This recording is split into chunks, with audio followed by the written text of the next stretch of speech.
Ladies and gentlemen, today I have something good for you. One tricky line that I've never talked about in the Stafford with both black pieces and white pieces. Again, I'll try to do something that nobody has done before by showing you the same Stafford Gambit trick in both white and black. And I don't know why I always keep on forgetting about this line. So let's start with black pieces first. Of course, white begins with e4, then we play pawn to e5, knight f3, knight f6, knight takes, knight c6, again knight takes, pawn takes. Then since white's pawn on e4 is under attack, they all play pawn to d3, protecting that pawn, after which we now go bishop c5. In my previous videos on the Stafford Gambit, I covered pawn to h3, bishop e3, bishop g5, and also knight to c3. But the top played move in this position, which most people don't talk about, is bishop e2. And I guess most of you guys already know what to do after bishop e2, because Eric told you to play h5. My main aim in this video is to show you how to play this exact line in white. So let me just lay a foundation. The idea of h5 is that if white castles short, you now go knight g4 immediately, and after white plays the top played move pawn to h3, here is where most of the black players tend to mess up. You don't play queen h4, the top played move. This is a very terrible blunder, you guys, because of pawn to d4. So this is not good for you. That's why after pawn to h3, the move that I recommend is queen d6, intending to checkmate on h2, and see how white cannot even play pawn to g3 here to stop the mate, because you can just go ahead and take that g3 pawn, see that the f2 pawn is pinned to the king by our dark squared bishop, so this will be mate in 2. Even if white doesn't play pawn to g3 on move 9, after you play queen d6, let's say they go bishop takes g4, here you can just take that poor bishop with your pawn, now intending to take on h3. They usually play pawn to e5, you can see that's the top played move. You don't take the pawn because white is going to pin your queen, so you better go queen g6. Again, you can see pawn to d4 is the top played move, after which you just take on h3. You want to mate on g2. If g3, this time you don't have queen takes g3 because white's f2 pawn is not pinned. But you can play bishop g4 in this position, attacking the queen and also intending to put your light squared bishop on f3, followed by pawn to h2, checkmate. If pawn to f3, you now go bishop f5. Note how white cannot even take your dark squared bishop because you're going to take on g3 with your queen and mate on g2. So white may play something like pawn to g4 in this position, but you have bishop takes c2 attacking the queen. And if queen d2, they don't want to lose their d4 pawn, you just castle along and life is good. So these are just some lines to keep in mind when you're playing the Stafford Gambit with black pieces in the bishop e2 line. Okay, so back to this position where we just play queen d6, wanting to mate on h2. We looked at what to do after pawn to g3 and bishop takes g4 where you just take. But what if white plays h takes g4? Yeah, like they take with their pawn, not with their bishop. Well, you can just take back. Once again, you want to mate. This is the easiest because whatever white does, you're going to mate on h2. For example, rook e1 doesn't do a thing. You have queen h2 check, and on the next move, you're going to mate like this. Let's go back a few moves and see what else white can do apart from h takes g4. Let's say if pawn to e5, pay attention, ladies and gentlemen. This is one position that you should always keep in mind whenever you are playing the Stafford Gambit, whether with white pieces or with black pieces. The thing is, you don't want to take on e5 with your queen. Never take on e5 with your queen. You're going to lose instantly after bishop takes g4. That knight was just a free piece. White wants to play rook e1 to pin your queen to the king, so this is very bad. Even if you take back with your bishop, they can just take that free bishop of yours. Here you're just down a full piece, and white may end up pinning your queen to the king, so this is not good for your eyeballs. And that's why I thought of showing you this line, you guys. So once again, pawn to e5 should be met with knight takes e5, not queen takes e5. So write that down. If you are a Stafford Gambit player, this is a must-know position, and I don't see many YouTubers talking about it, which is why this video is important and unique in its own nature. The top played move again is bishop f4. How do you punish this bishop? You give a check on f3, that's the knight sacrifice. After bishop takes, you now take that dark squared bishop and you are fine in this position. If rook e1 check, the top played move again, you go bishop e6, blocking the check, and on the next move, you are ready to castle long. There's another line that I don't believe in. After you take on e5 with your knight, instead of bishop f4. Some white players like taking on h5. That is never a free pawn, ladies and gentlemen. You have pawn to g6 first. After something like bishop f3, here you can even sack on h3 like this. After gh, you take with the rook, and after rook e1, pinning your knight, you now castle long. By the way, you're going to take white's light squared bishop like that. This is check. Even if they take your knight, you can just take back. At the end of the day, you are just going to be up a pawn for nothing. So this is why Stockfish favors you with a negative 7.5 advantage. Having known that, you have now revised your Stafford Gambit. Let's see how we can play these same lines with white pieces to make this video even more unique. Let's go!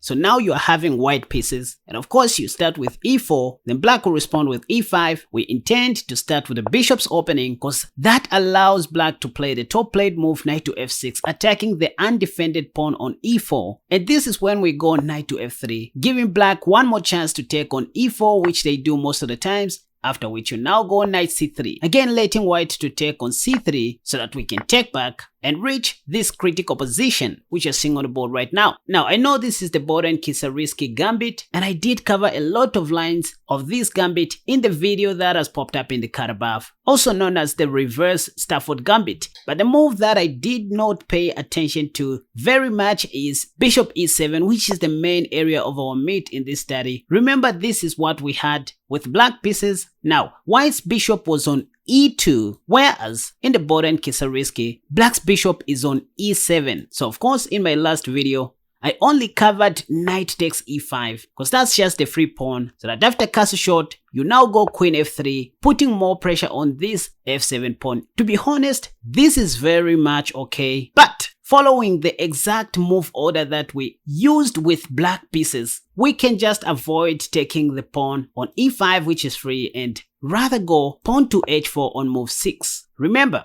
with black pieces, after white played bishop e2, this is where we played pawn to h5, again on move 6. And we saw what happens if white castles short. So now let's see how this can go with white.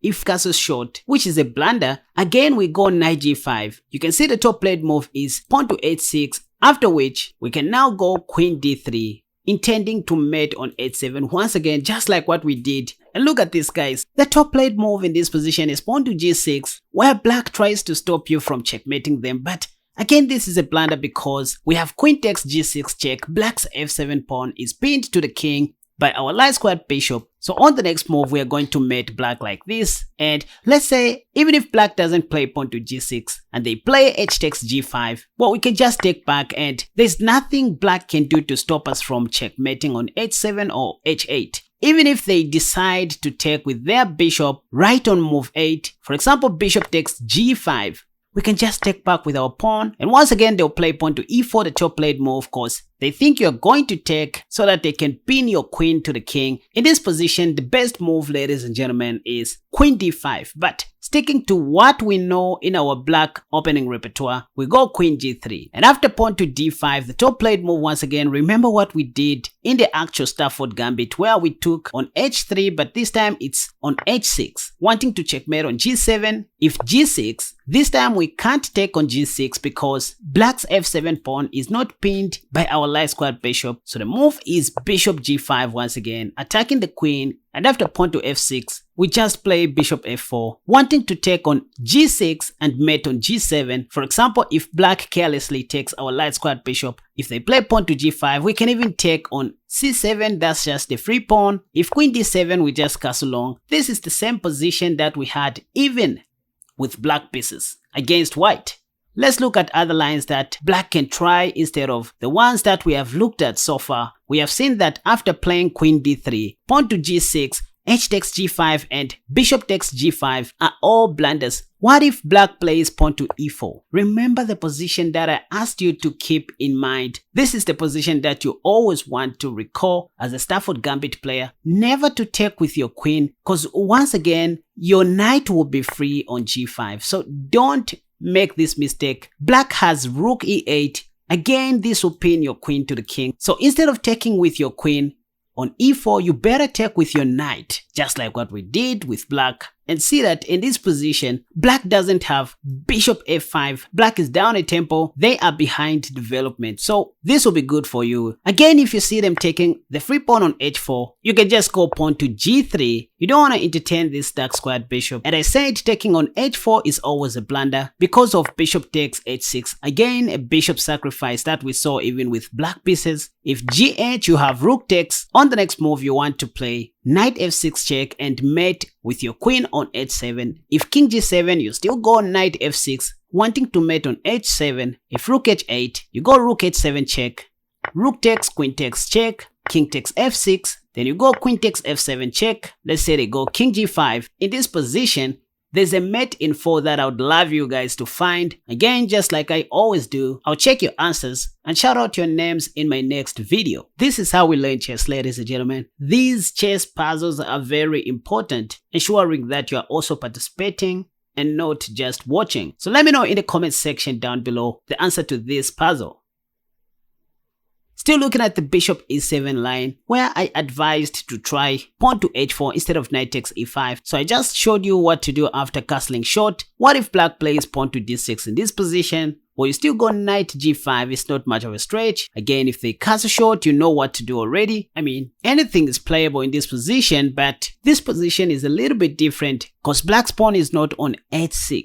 Black's d-pawn is on d6, so you can go queen f3, which is the best move, but again, queen d3 is not much of a stretch. You simply want to mate. If they play pawn to g6, you go pawn to h5. Yeah, leaving your knight for free because you have a more deadly attack coming. If pawn h6 instead of taking, you can even take on h6 because after bishop takes, you have an in-between move. G takes f7 check. If king h8, you take the free bishop, and on the next move, you're going to take the rook. But just in case your opponent doesn't accept your Stafford Gambit, after e4, e5, bishop c4, knight f6, knight f3, knight takes, knight c3, and then instead of taking, they play knight c6. Well, this line is a little bit tricky, let me be honest, but if you take on e4, all that black wants is to fork your bishop and knight. The move to remember in this position is bishop d3, not bishop takes d5. Bishop d3 is what leads to an equal position. On the next move, you'll be ready to take the knight. Sometimes this can also happen even on move 3 after you play knight f3. Instead of them taking your pawn on e4, they can play knight c6 in this position. Now this is a typical two knights defense against your Italian game. It's like the game started with e4, e5, knight f3, knight c6, bishop c4, and knight f6. Here I advise that you just castle short. The problem with knight c3 is that, again, black can take on e4, forcing you to enter into this line where you need to play bishop d3 once again, not taking on d5. And after pawn takes, you take back with your bishop. Yeah, this line is okay, but it's just very drawish in my opinion. So instead of playing knight c3 in this position on move 4, if you have an option to castle short, just go for castling short. Let them take because you have bishop d5. If knight f6, you take that knight, and on the next move you get back your pawn. This is much better in my opinion if you want to play an imbalanced game. If bishop d6, you can simply go d4, protecting your knight. If they take, Stockfish likes d takes e5, planting your pawn in your enemy's territory, which is okay, but if you don't like the idea of exchanging queens, you can just go rook e1. If they castle short, you just take with your rook. If knight g4, you don't play rook e1 because black will play queen h4 and you are dead. They'll be attacking two spots. So don't play rook e1. The move to remember is rook e2, at least protecting your f2 pawn in advance, let's say after queen h4, because all you have to do now is to play bishop f4, defending your other h pawn. So now let me show you the answer to my last puzzle, showing on the screen right now. There's a mate in 4 in this position. The move is queen takes e6 check. If black plays king h8, this will now be mate in 2 after queen g8 check. And after rook takes, the only move, now you go knight f7 checkmate. If black doesn't play king h8 and let's say they go rook f7, you can just go on and take that rook with your queen. And after king h8, once again you go queen g8 check, rook takes, then knight f7, smothered mate. If you want to know some very interesting openings that may lead to smoother checkmates, or that may give you an opportunity to smoother mate your opponents, watch this video that has popped up in the card above, and I know you will love it. So kudos to the following guys who got the puzzle right. I guess that's Knight and Man 9173. Very good. Shout out to Crazy 8s 2000. This guy also got it right. Silas Dumao, even though the notations were not good, but I got what he was trying to say. Chris Kryptonite, we needed your answer to be in notations, not in words. Mingolam also got it right, but this was not the only line. Congrats anyways. This guy was right as well, but again the notations were not good. It's queen takes e6, not queen to f6. Otherwise I got what he was trying to say. Again, Sammy aka Gaming Zone was right,